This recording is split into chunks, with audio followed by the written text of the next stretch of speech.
So, your comments on my last video sent me down a rabbit hole I haven't quite climbed out of yet. And it started with a really simple question. When's the last time a song genuinely stopped you? Or a book actually shifted something in you? Or a movie left you sitting in the parking lot for 10 minutes because you weren't ready to go back to real life yet? Not because it was good, because it got all the way in. I think that's rarer than it should be, and I think that might be on us. Hey everybody, I'm Rachel. Welcome back to the channel. So, my last video was basically about how nothing radicalized me, and somehow that has become controversial these days. If you haven't seen it, the short version is this, music shaped me. More than school, more than church, more than anybody's political opinion. Just a weird kid in her bedroom with headphones, actually listening. After that video went up, somebody left a comment that was like another light bulb turning on. I'm not going to use her name because I didn't ask her permission, but she said something like, "This sounds like the Logical Song by Supertramp." And I just sat there because she was right. And she wasn't alone. The comments on that video were full of you guys immediately connecting your own songs, your own books, and artists to what I was talking about, which honestly just proved the point before I even made it. And the fact that so many of you heard that story and immediately connected it to the music and books that have been sitting in the culture for decades, that tells you everything about what I want to talk about today. If you don't know the Logical Song, go listen to it. After this, of course, actually listen to it. Not as background noise. Sit with it. Because that song is about a kid who starts out full of wonder, full of joy, and curious about everything. And then slowly, kind of carefully, and with maybe the best intentions, the world teaches him to be sensible, logical, responsible, practical. And somewhere in that process, he loses himself. And he spends the rest of the song asking one question: please tell me who I am. Roger Hodgson wrote that song from his own life. He said that the school that he attended was one of the best in England, so obviously a good school. But he still came out of it more confused about who he was than when he went in. Because they taught him how to function on the outside, but nobody taught him anything about the inside. He wrote that song in the early 70s. He said in 2012 that he thought it was relevant when he wrote it, and that it was even more relevant then, in 2012. I don't know what he'd say about it right now, but I could probably make a pretty good guess. Here is what I've been sitting with, though, music does this. Books do this. Movies, poetry. All of it has always been in the business of asking the questions that regular life doesn't have the room for. The questions that don't fit in a meeting or a news segment or a 30-second scroll. Why are we like this? What does it mean to be human? What are we doing to each other and why? And a song or a book asks those questions in a way that gets by all your defenses. You're not sitting there with your guard up when a song comes on.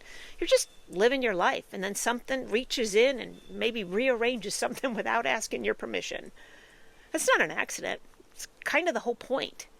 I don't think a lot of people realize how much they've been shaped by the music they've listened to or the books that they've read, even the movies they've watched at the exact right time in their lives. We constantly absorb things, quietly, and most of it we couldn't even point to. Take Stephen King, one of my favorite authors. Horror, right? Monsters and darkness and things that go bump in the night. Except, Carrie isn't really about telekinesis.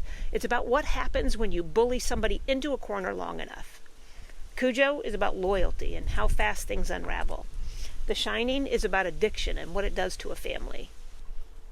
King has said that good fiction starts with the story. The theme comes later. It emerges on its own.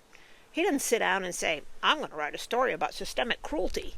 He writes the story, and the truth just shows up, because that's what honest storytelling does. It can't help itself.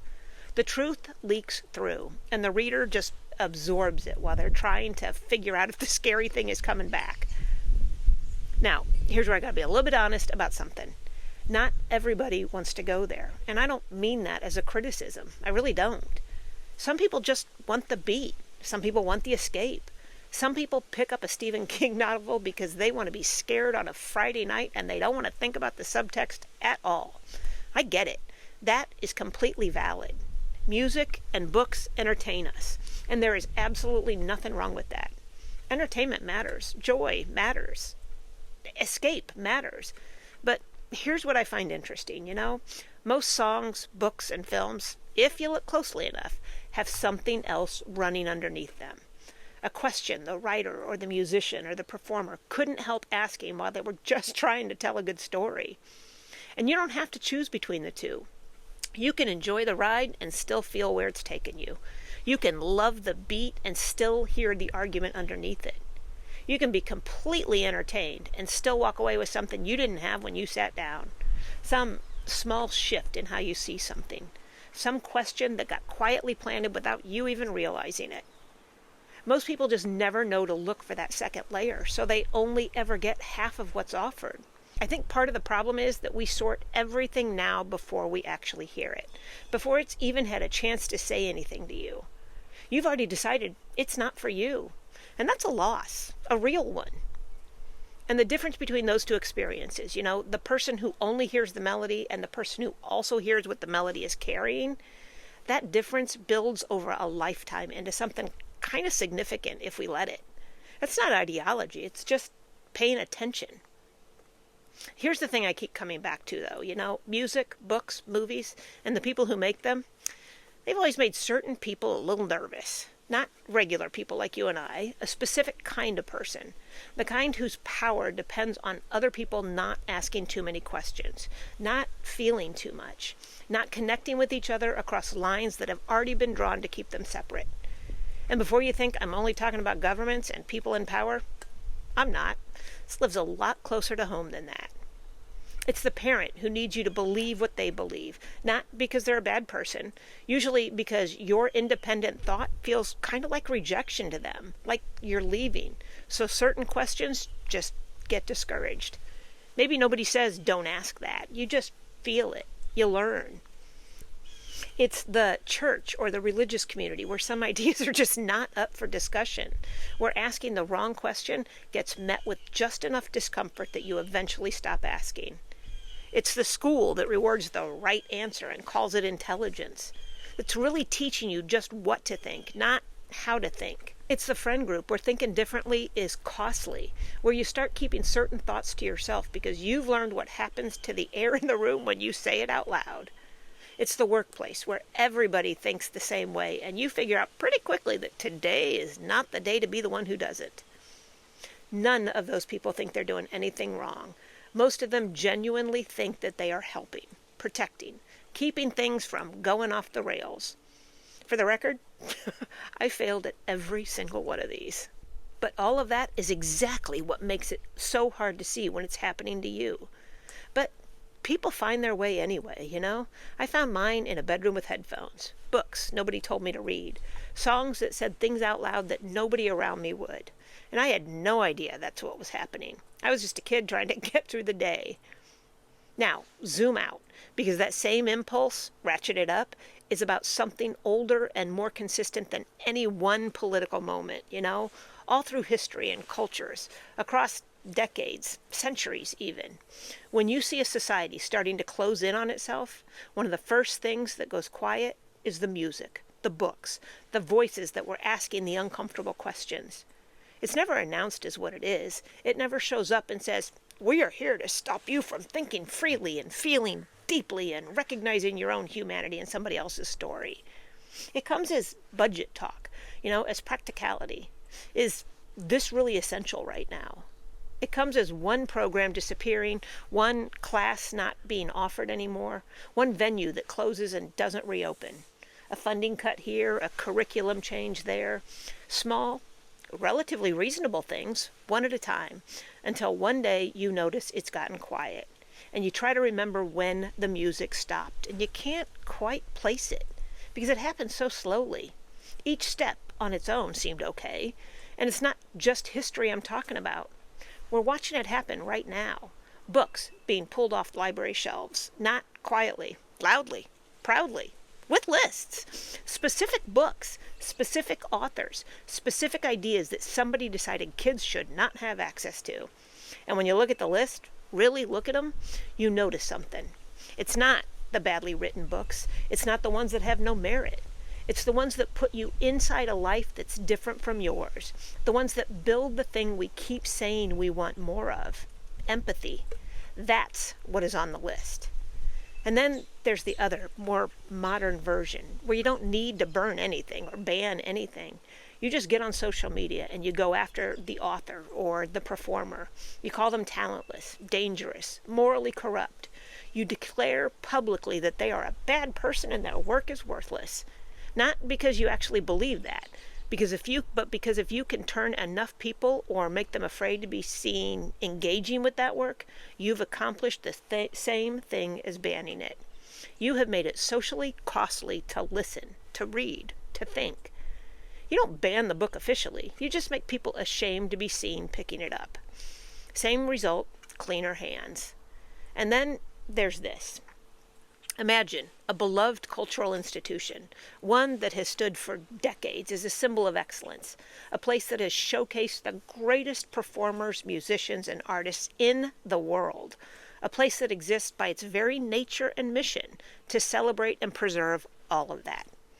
Now, imagine that institution being gutted, the people who dedicated their lives to it being pushed out, replaced with people who have no connection to any of it whatsoever. The programming gets disrupted, the doors basically closed. Not because it wasn't working, not because the work wasn't fantastic, but because of who it represented, what it stood for, what it said just by existing about the value of creative expression in a free society. You don't have to follow any of this closely to understand what that means. You just have to understand what we have been talking about for the last 10 minutes or so.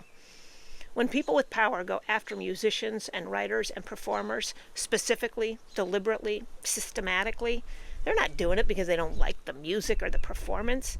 They're doing it because they understand exactly what the music does, what a story does. It makes you think for yourself, and that, apparently, is one of the most dangerous things that there is. And they'd rather you didn't have access to it.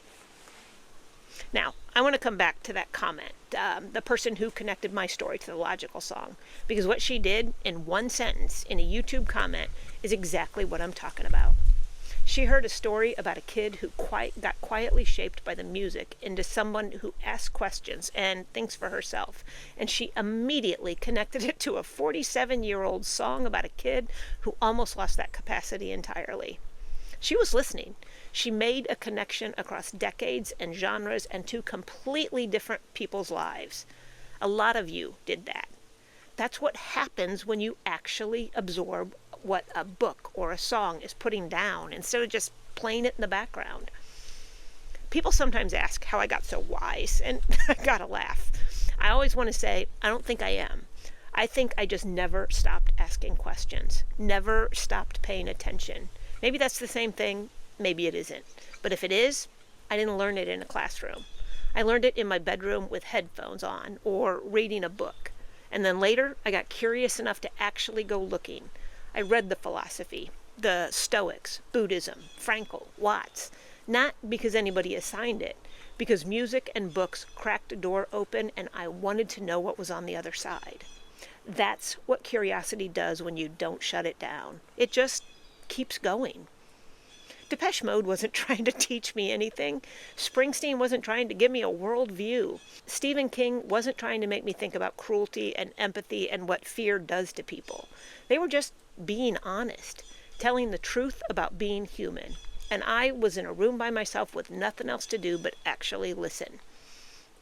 The Logical song asks, please tell me who I am.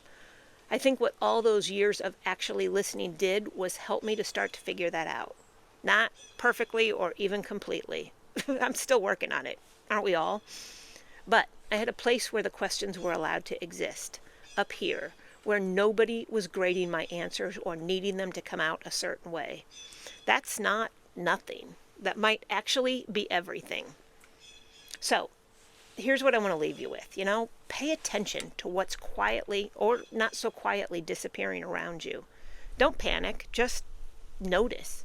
Notice the pace of it, because the pace is always part of the strategy, whether it's a government or a parent or a school board or a social media pile-on.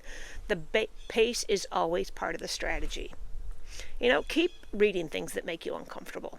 Keep listening to music that asks questions you don't have easy answers to. Keep letting stories reach you, even the scary ones. especially the scary ones, because that ability to be genuinely moved or changed by a song or a book or a story, it's not a small thing. It's not a hobby or a personality trait for creative types. Trust me, I am not a creative type. It's how wisdom travels. It's how one human being reaches another one across time and distance and completely different lives and says, I know exactly where you are. You are not alone in this. That is worth protecting. And more importantly, it's worth actually using. The next time a song hits you somewhere you didn't expect, the next time a book puts you so completely inside somebody else's life that you come out the other side a little bit different, the next time a lyric says the thing you've been trying to say for years but couldn't find the words to, don't just hear it. Listen. Roger Hodgson has been asking us to tell him who he is since 1979. I think the better question, the one worth sitting with, is who are we? And whether we're paying enough attention to actually find out. Let me know what you think in the comments. Genuinely. This one matters to me. Thanks for watching. Take care of you, and Reggie and I will see you the next time. Bye-bye.